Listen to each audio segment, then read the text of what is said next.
Good evening. We're Aaron and Ken Sawyer, and we are co-chairs of this evening along with Gary. Good evening. We're Aaron and Ken Sawyer, and we are co-chairs this evening with Laura and Gary Lauder, and we are honored to welcome you to the annual 2017 Socrates Dinner.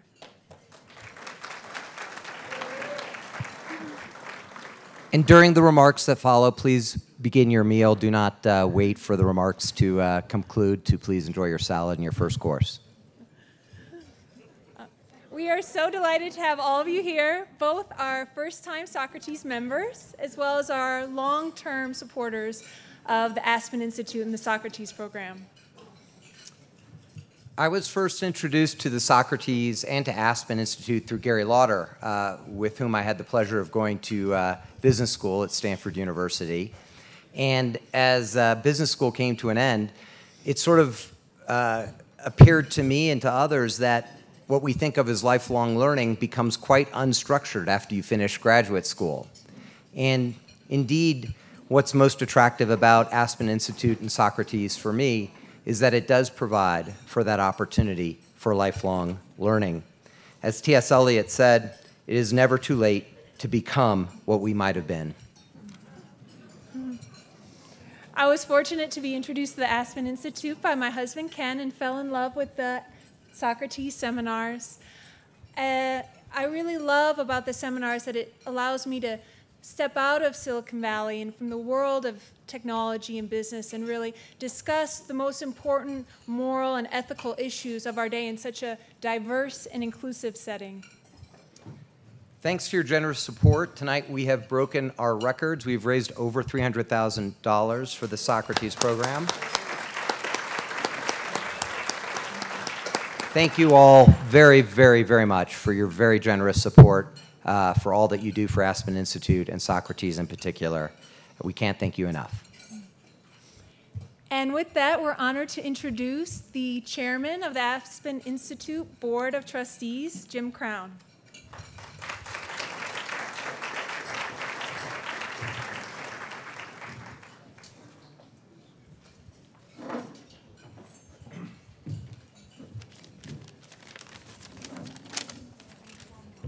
Good evening, everyone. Aaron and Ken, thank you very much, and thanks for all the work you did that leads to tonight. As I mentioned, I'm Jim Crown, and on behalf of the fellow trustees, my fellow trustees of the Aspen Institute, I want to welcome you here this evening. I have to smile at Ken's remarks. Our oldest just graduated from Stanford Business School a couple weeks ago, and she said, "Oh, Dad, that's my last time in a classroom." And I thought, that's because your mother and I haven't signed you up for Socrates yet. So there is an awful lot to do here and an awful lot to look forward to. In the near future, we look forward to honoring our good friend, Secretary Madeleine Albright, who is here with us tonight.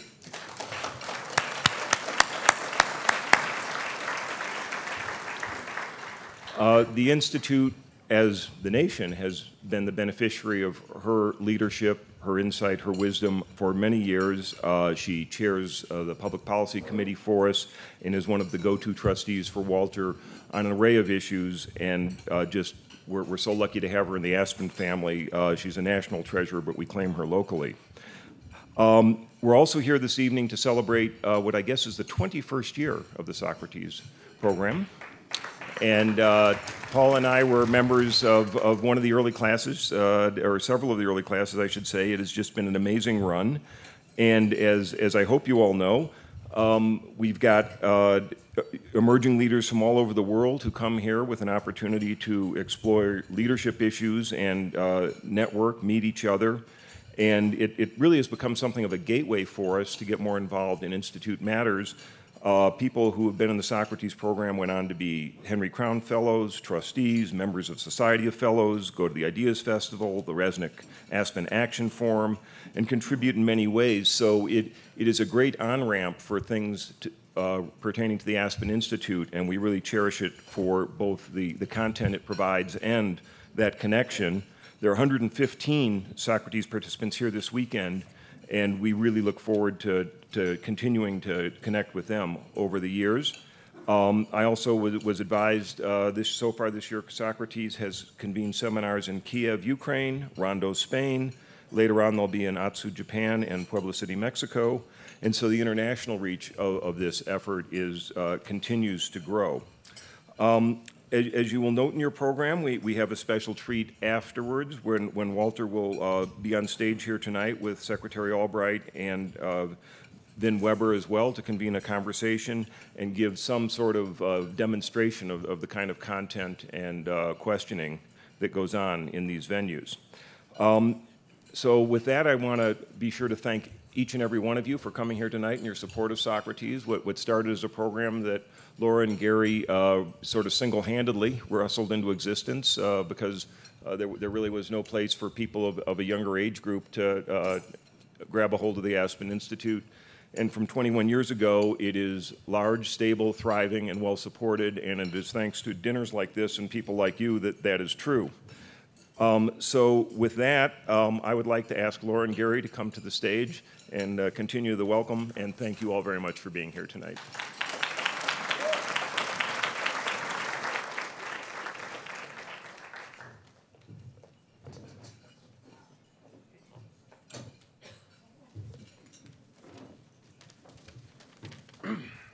Thank you, Jim, and also thank you, Ken and Aaron. Ken and Aaron, you've been great supporters of the Socrates program, and allow me to toot your horn since you didn't do so. So, in addition to attending 6 seminars since 1999, Ken has also been on the Socrates steering committee for several years and added huge value in recommending topics and moderators. And Aaron and Ken married last year, and he really married up in many ways. Aaron was the youngest woman executive at Tesla and is now launching a girls coding nonprofit, and they represent the kind of dynamic young couples that appreciate Socrates and that Socrates appreciates. So thank you.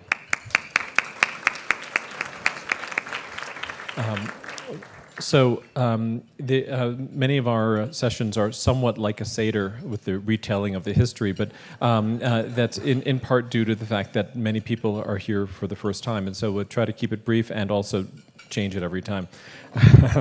So I attended a one-day seminar in 1980 that was created for the kids of Institute adults, and it was transformative for me at the tender age of 18. And then as part of my assessment of Laura to make sure she was the right one for me, I brought her to Charlie Firestone's. He runs the Communications and Society program, and the seminar was called Democracy in the Digital Age, and we loved it. I already knew she was the right one for me, but further confirmation. And we thought, wow, this is such a great program. This is the kind of thing that our generation would appreciate it if it wasn't a week long and $5,000. And it's also, we had been coming to many other Institute things, being Institute groupies, and it was, we were always being told, oh, it's so nice to have young people like y'all, because we were 20 years or more younger than the next youngest person. And so we figured out a way to try to take what the Institute was offering and make it bite-size and much less expensive. Bite-size in the sense of fewer vacation days our audience would have to sacrifice, and much less expensive. And so we took took Charlie's program, and along with Charlie, chopped it down to only a long weekend, which has remained the model ever since. So it starts with Friday night cocktails and dinner, and then we do sessions in the mornings on Saturday, Sunday, and Monday, and everyone's out on Monday, and we go hiking in the afternoons, and it's just a great thing.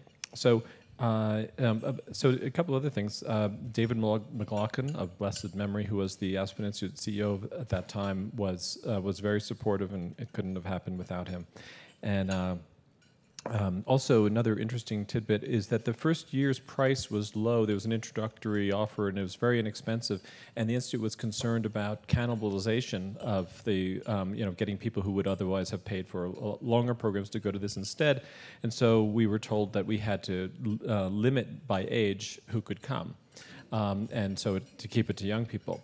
that was the last time we had an age cutoff. But there's been a belief that you can't come to this if you're above a certain age. That is not the case since then. Now that our prices have risen to be consistent with other institute programming, but also cannibalization between programs has always been a fiction. I'm saying that for the benefit of the Aspen Institute staff. It's an important anyway. So you know what? I think I'm going to skip that and hand it over to my lovely wife. Oh, sorry. There's one more thing. This is going to be the last Socrates dinner at which Walter is the CEO of the Aspen Institute. And before we, I can't do the kind of hagiography that David Bradley did during the Aspen Ideas Festival, but I just want to say that this program would not have survived without the enlightened leadership of Walter. And before Walter even took the job,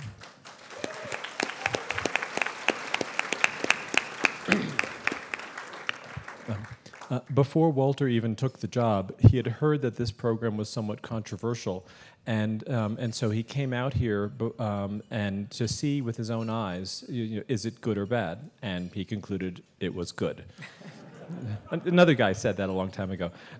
Anyway, so with that, I'll give you Laura. But first, the round of applause for Walter.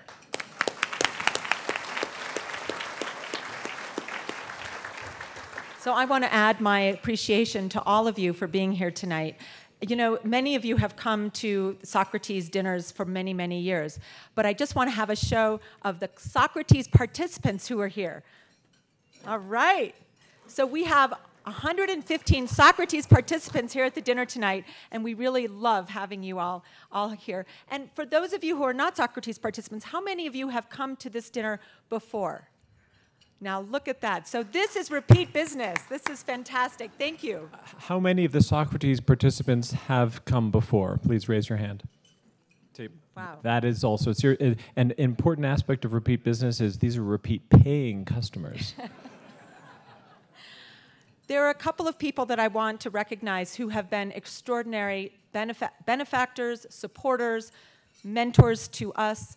And one of them is here this evening. His name is Bill Budinger. Bill, could you just wave?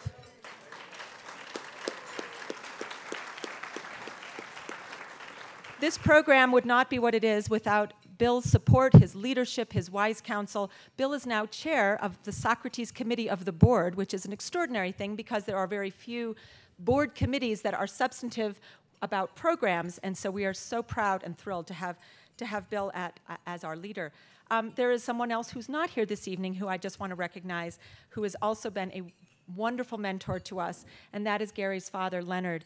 Leonard is actually in Lake Como right now. Lake Como is the destination of his 12th honeymoon with his new wife, Judy. But thank God Judy's son, David, is here with us tonight, and his wife, Paige, so at least there's some representation of the Glickman family. The financial strength of Socrates has never been better. Many of you know that your gift to Socrates tonight goes towards scholarships, and over the years we have raised money, and we are now at a significant endowment so that the Socrates program is very, very well situated. One of the things that you should also know, though, is that scholars have skin in the game. So every scholar that's here pays something. So there's no full rides. And so one of the things that has happened over the past number of years is that many of these scholars end up getting stuck at a Lauder family residence. And so for those of you who are at a Lauder house, could you wave? So there are about 20 people who got stuck in a bunk room or in some desolate place, but we're really thrilled to have you all there. There are a few more people that we also want to thank. The folks who put on this dinner tonight have been absolutely extraordinary. Natasha, Kate, Desiree, could you please raise your hands and say hi? Say hi. Thank you so much for your hard work. And then the folks, of course, from the Socrates program itself, Cordell, Luis, and Kate and Katie, you three have created this whole program with the moderator selection. And Erica. And Erica. And then, of course, we really want to thank Walter and Elliot, who have been stalwart supporters of the Socrates program over the year, for your time, your resources, your strategic vision. Thank you, thank you. And finally, we want to thank all of you for being here tonight, for your generous support of the program. As was mentioned, we hit our record well over $300,000, and for that, we are so, so appreciative to all of you for being here. We couldn't have done it without you, so thank you. Moderators? Last but not least, I'd like to invite Secretary Albright to come to the stage. Secretary Albright has long been a treasure for our nation and for the world. She has devoted her career to advancing peace, democracy, intelligent diplomacy, international development, and strengthening civil society. We serve together on the board of the Aspen Institute, and she chairs the Public Programs Committee, which is no small task. For 10 years, she's also chaired the Aspen Global Leadership Network's McNulty Prize, created by our very own Ann McNulty, who's here with us tonight. Ann is a great benefactor of the Institute and of Socrates in particular. Madeleine has had a very long career that is extraordinary for one single human being.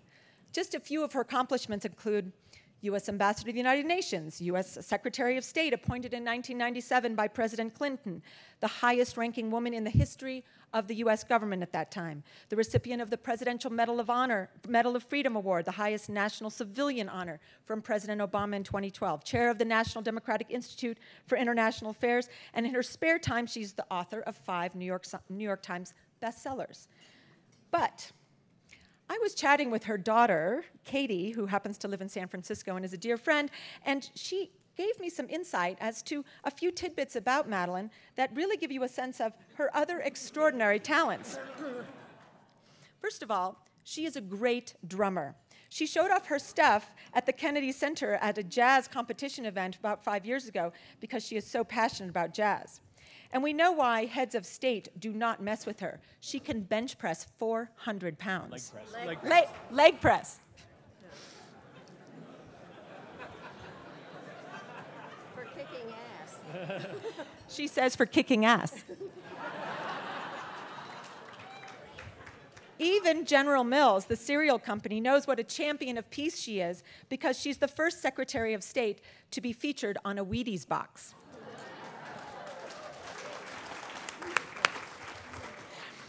You may know that she created a museum-quality collection of her pins and related stories of negotiations from her years as Secretary of State as well as Ambassador to the United Nations, which made the rounds of many presidential libraries across the country. In fact, I think now you have donated it to the State Department. Great. We just brought it to San Francisco to the Fine Arts Museum, and it was a huge hit for adults, but particularly at Madeleine's recommendation for school children, where she spoke to them, which was so inspirational. In fact, this weekend, she has been wearing her owl pins on behalf of the brilliance of the Socrates program and all of the participants here. So we're very, very appreciative of your owl pins, all the wisdom, right? So, Madam Secretary, or as your friends, some call you, Madam Cojones. We are so proud to have you with us. We are so thrilled, and we have a little token of our appreciation to you. Thank you so much. Where to head up? Wow, that is so beautiful. You don't have to hold it while you speak. Thank you. All right. Thank you so much. Thank you. I'll bring it down. Great. So, Gary, I want you to note for the badge police. For those of you who don't know, I'm the badge police, and Madeleine is very nicely obeying. And it's at the right height. Okay. So I am deeply honored by this particular honor because I do so believe in what Aspen is doing in terms of the Socrates program and working with young people. I think that one of the real aspects is to have the opportunity to pass on knowledge and to have what I call cross-generational discussions and to be able to understand what some of us, I'm very glad to see some people my age here, but really to be able to talk to the next generations in terms of what the challenges are.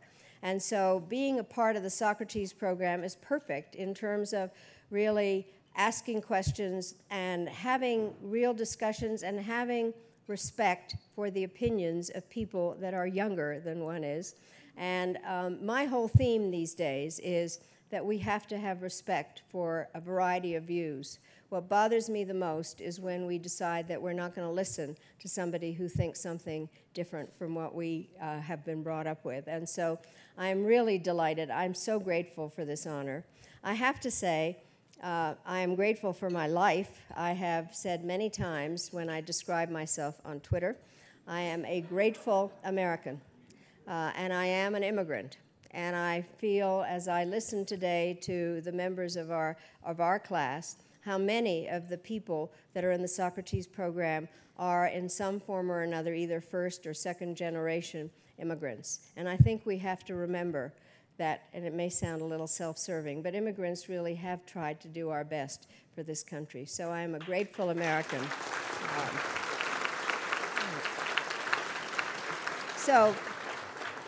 Very much, Laura, thank you, and Gary, and for having thought up the Socrates program. I love it, and I'm delighted to be a part of it, and thank you for this honor.